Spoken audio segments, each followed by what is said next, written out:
Hello friend, आज मैं आपको बताने वाली हूँ मैं बारिश में क्या कर रही हूँ।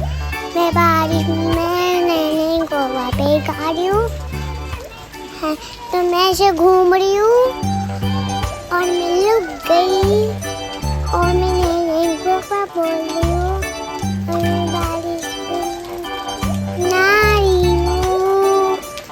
मैं मस्ती करने वाली हूँ। मैं खेल रही हूँ बारिश के। मैं घूम रही हूँ, मैं छाता को फेंक दिया। मुझे घर में खेलना पसंद है बहुत। क्यों मेरे भैया मेरी दीदी मैं तुम्हें अकेले खेल रही हूँ।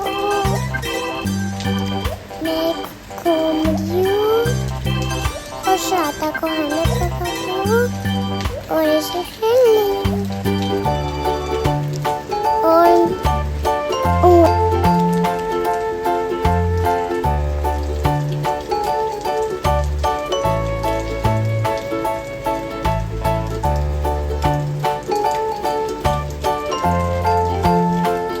बारिश बारिश आजा, भीग चले जाता, बच्चों के देश जाता, तुम्हारे घर पे लुक जा।